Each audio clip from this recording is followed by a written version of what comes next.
What's up guys, my name is George or the Real Wolfie and welcome to the first ever F1 2015 episode on my channel. This is Championship Season Mode or Career Mode and hopefully I'll be able to do a few seasons of this. But first of all, before we get started, let's actually see what Championship Season Mode is. Welcome to Championship Season, where you'll become one of the elite on the grid vying for success. Now it's your turn. Travel the world and take part in the ultimate racing event. This is Championship Season Mode. So as to the team I'm going to be for this first ever season of Career Mode, I already know what team I'm going to go through, but I'm going to just scroll through so you guys can see every single team that you can select. You might have heard some, you might recognise some of the drivers. But as to the team that I'm going to go for this first ever season of Career Mode, it's going to be Williams Racing. And they have been my favourite team for a long time. I'm not going to go for Valtteri Bottas. I know a few people have done that as their Career Mode driver. But I'm going to go with Felipe Massa because he's my favourite. And as to difficulty, I'm not quite at Legend yet because I haven't been playing this game too long. So I'm going to go for Expert. Not going to do Short Weekend because as you can see, they are very short. One shot qualifying is not that good. Normal looks good, although the race is 50%, so I will have to change that if I go for that. And just so you can see the long weekend, it is literally a full F1 weekend. So we are going to go for the normal weekend, and I'm also going to change the race distance to 25%. And so then the races are only about 15 laps, and also turn on vehicle damage. So let's go into our first ever qualifying at Australia. Welcome to our viewers from around the globe. You join us just as today's practice session for the Australian Grand Prix is about to start. The teams will be visiting tracks across 5 continents as they battle it out for both the drivers and the constructors' championships. What race on the calendar do you think the teams will have a special eye on this year? Well, I think the teams will be looking forward to the Mexican Grand Prix, which is being held back at the Autodromo Hermanos Rodriguez in Mexico City. It was last run way back in 1992. This year sees Honda return to the sport, reforming one of the greatest partnerships in F1 history with McLaren. Do you think they can rekindle the success they had during the 80s and the 90s? It won't be easy, but yes, I think so. It's been a tough few years for McLaren with the loss of Hamilton, Mercedes withdrawing as a shareholder and major investor in the team, and losing technical director Paddy Lowe. This could mark the start of their return to prominence. So here we are in the Williams garage in the 30-minute practice session for the Australian Grand Prix. This session's a bit... Oh, Jeff is talking to us on the radio, but we're not going to listen to him because it's pretty standard checking. I can hear him, all those routine checks. But this practice session was a bit weird. It was a bit of a waste as well because it started off dry, but I wasn't able to get out while it was dry because I was trying to get a good setup. I was trying to get used to the car and find the best setup possible for Australia, as well as testing out the new driver cams like I am now. Just like, oh my god, Will the lad Stevens is having a little duel with what looked like Nico Rosberg through one of the tightest and quickest part of the tracks. But yeah, he's a bit crazy. But like I said, I was trying to figure out a good setup, which I'm going to run through now. So if you want to check it out, just pause the video. It's pretty standard Australian Grand Prix setup, and it seemed to work for me. I got a few quick laps in, but they were all like, I still made mistakes on them. I still ran out wide and locked up and things like that while it was dry. So I wasted a lot of time while it was dry, and then it went to Inter's conditions. So we went out on that and made a few more mistakes. We had an absolute disaster partway through, which I'll show in a minute. So it was a bit of a wasted session, but being honest, it's data that I needed. It isn't a full-on wasted session. I do feel like I found out what the car wanted to do and things like that. So I'm just going to show you a few of the highlights now as we finish off our settings. And yeah, let's go out onto the track and see what happened. Alonso's going a bit slower. Alonso, why would you decide to brake there going into that corner? That's just ridiculously early. So we realised after that it was way too wet to have dry tyres on, so we decided to come into the pits and put on some Inters, because as you saw there, we ran off wide as well, and the tyres literally, they just had no grip in the wet conditions. So we decided to put on some Inters, but even with the Inters on, as you can see here, we still kept on running off wide. There was just barely any grip, and coming out of the pit lane then, when it started to dry up with options on, we ran into a wild caveat and completely lost our front wing. But despite that, at the end of the session we finished in P2. Welcome to Melbourne, where qualifying for the Australian Grand Prix should be getting underway shortly. With the first qualifying session of the season about to start, we should find out the performance level of the new cars and who might be contenders for this year's championship. But with rain falling, it's going to mix up the field. We expect the Mercedes power unit to be strong this season, but with today's weather, we may not get a true indication of which team came out strongest from pre-season testing. So the big event of qualifying came just after I posted a lap time that put me in P13. Going on to my next lap, I ran off wide at turn 1 and then came back onto the racing line and got absolutely taken out by the gypsy Rosberg. Literally, he completely wiped me out. I'm going to show the replay because from my point of view, he just literally came out of nowhere. I ran off wide, went back onto the racing line and then got completely taken out and lost my whole front wing. From Rosberg's point of view, he was on the racing line but then ran off wide himself, came back on into our path. So I'll let you guys say who you thought was at fault there. But other than that, I only posted 2 more lap times because of the damage that accident caused. And that put me in P9, 2.3 seconds off the pace. Which obviously isn't brilliant, especially when my teammate was only 0.9 seconds off the pace and qualified in P5. But we'll just have to see what the race brings. Not brilliant qualifying, but hopefully we'll be able to redeem ourselves in the race. Crowd are here and they're here in numbers for the first race of the season. Welcome to the Australian Grand Prix. It's a great position for Lewis Hamilton to start the season from, and one that he'll be hoping he can capitalise on and turn into a race win today. Well, we all know that Lewis has raw speed, and if you give him a fast car, he'll win races. So if he can stay out front by the end of the first few corners, I'm sure he's going to be very difficult to beat. How does Nico Rosberg go about finding the time he was lacking at the end of qualifying in today's race? Well, he's got to stay within touching distance of the lead during the first stint and then look to capitalise as the car becomes lighter and the tyre degradation eases.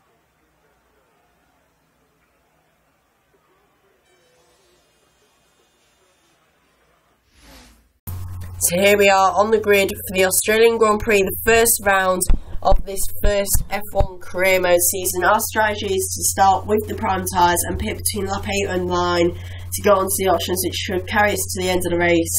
So as we wait on the grid for the 5 red lights, let's see how well this race can go. Hopefully we get a good start, which it looks like we kind of have. Kvyat has got off to a terrible start behind us. He's already dropped a position to us as we go around the outside. Raikkonen, Perez, Bottas and Vettel, who all 4 of them were dueling there, and we're catching up to Raikkonen as well as we move towards P3. Can we jump him up the inside and hold up braking, which yes, we just managed to get up the inside of him, so that's P3 before we've even reached turn 5. This has been pretty much a perfect start to this race for us, and the Mercedes duo of Lewis Hamilton and Nico Rosberg have already pretty much got away from us. They're already a second ahead, but we've got 5/10 ahead of Raikkonen. This has been a really good start. We're up to P3 before we've even reached the end of the second sector. This has just been perfect for our team so far. So we now move forward to lap 2, and you can see in front of us Hamilton and Rosberg going side by side through turn 3 and turn 4. And this is a great battle between the 2 of them. And into turn 5, Rosberg manages to nip Hamilton round the outside. So it's a perfect start for the Mercedes duo as they're already battling for the lead of the race. And coming through turns 11 and 12 here, we run off a bit wide there, but somehow we're still gaining on Hamilton. His Mercedes powered car should be way quicker than ours. Both Mercedes powered, but he is way quicker. Anyway, we managed to get up the inside of Hamilton into turn 13. Here's the replay camera of that. Somehow we managed to gain on him despite going wide and just get up the inside into turn 13. My front nose camera can really show how close he got to Hamilton's right rear tyre up into turn 13. Somehow managed to control the braking as well. You just see us fly past up his inside. It's been a perfect start this. So as we come to the end of lap 2, we have managed to gain 7 positions in 2 laps, which is probably one of the best starts I've ever made to an F1 race. And as you saw there, Rosberg posted the fastest lap. As we move into lap 3, where DRS is now enabled, Rosberg is really pushing now. He's getting away from us, so we need to try and catch up as we shift into lean fuel, just to save a bit of fuel, because when we get to the end of the race, if we keep on running rich, we'll run out of fuel. So now's probably the best time to save it, especially when we're on prime tires team radio. So even the team are telling me to shift up in the gears early because it'll save fuel. So they've realised I need to save some fuel as well. So we're going to try and do that into the next 2 laps. Oh, we hit the grass there. So now we're coming towards the end of lap 3, and as you can see here, we've got the cars behind me. Oh, we've locked up a bit.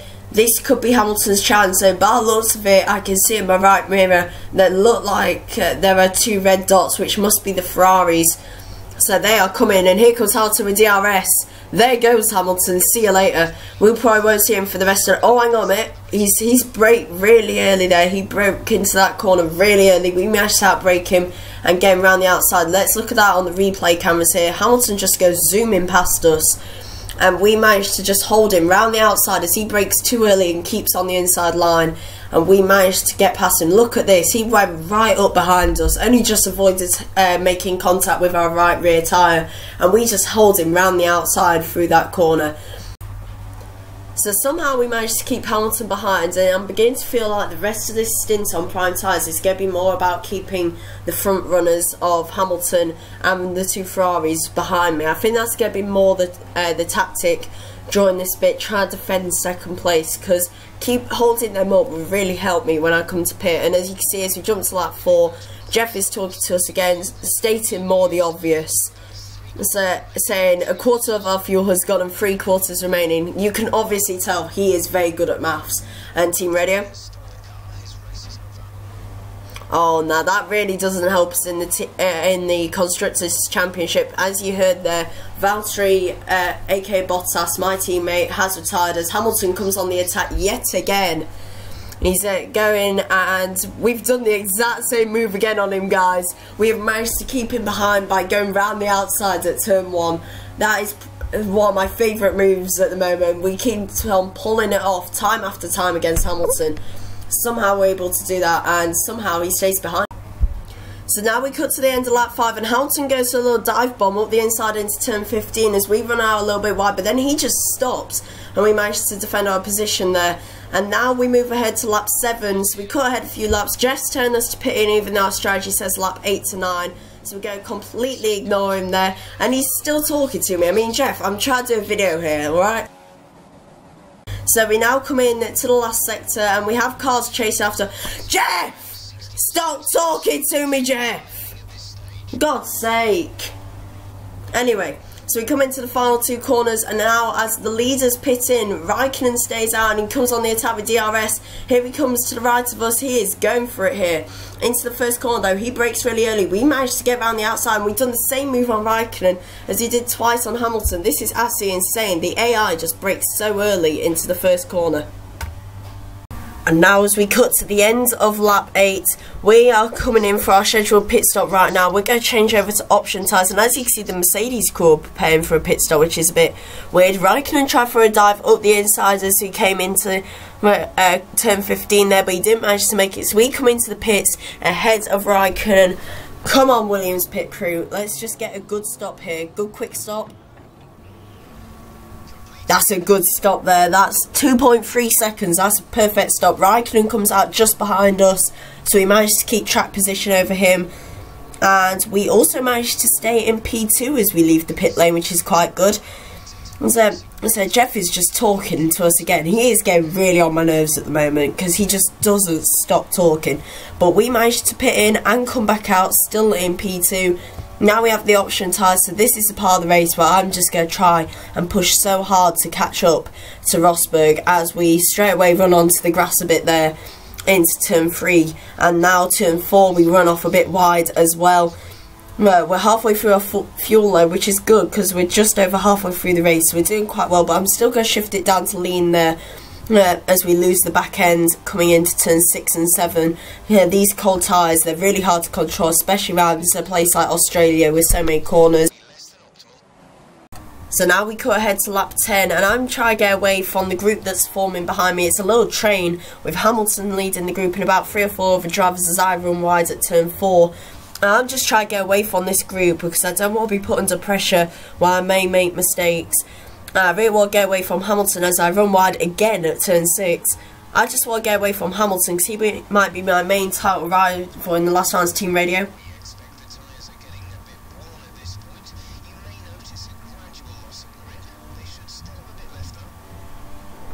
So Jeff is saying that the tyres might be getting worn. I have been noticing they are starting to go off the cliff a bit. And Jeff, stop talking through the corners. Corners are the worst place to talk to me, mate. Just stop. So now we cut ahead to lap 14, and we're just coming through the middle sector here, coming up to turns 9 and 10, and we lock up, and we also have a massive kick out at the back end there. So you can see here on the replay cameras, I just get one wheel on the gravel, which sends me slightly spin, I go over the raised curb, and the back end just kicks out like mad. But anyway, we carry on going towards now turns 11 and 12. This is one of the quickest parts of the track, and you have to really judge your braking. There's gravel, and we just kissed the wall there. And we've also slightly cut the corner, which has given us a little warning for corner cutting. But so long as we don't get a penalty, it's alright to do that at the moment. And we also run out wide here onto the gravel, which allows Hamilton to come up alongside us. He tags us a bit. Hard driver raises his hand in frustration at that. He was not happy. So here we are now on the final lap of the Australian Grand Prix around Albert Park. We are defending for our lives against Lewis Hamilton here, who is really pushing against us, trying to make us cause an error. We got a warning for a collision with Hamilton, which really I don't think was really a warning for that, but we're just trying to defend as we come down towards turn 13, get down into 3rd gear, through there about 70 to 80 miles an hour, up to 4th gear for turn 14. Nico Rosberg has won the race by an absolute country mile. And we're still defending from Hamilton. We run out a little bit wide through turn 15, and he gets a chance to close back up through the last corner. We take it as quick as we can down the main straight, shifting up the gears early. And Hamilton moves to our right. We defend from him and cross the line. That's P2 in the Australian Grand Prix, but only just. Look how close they were.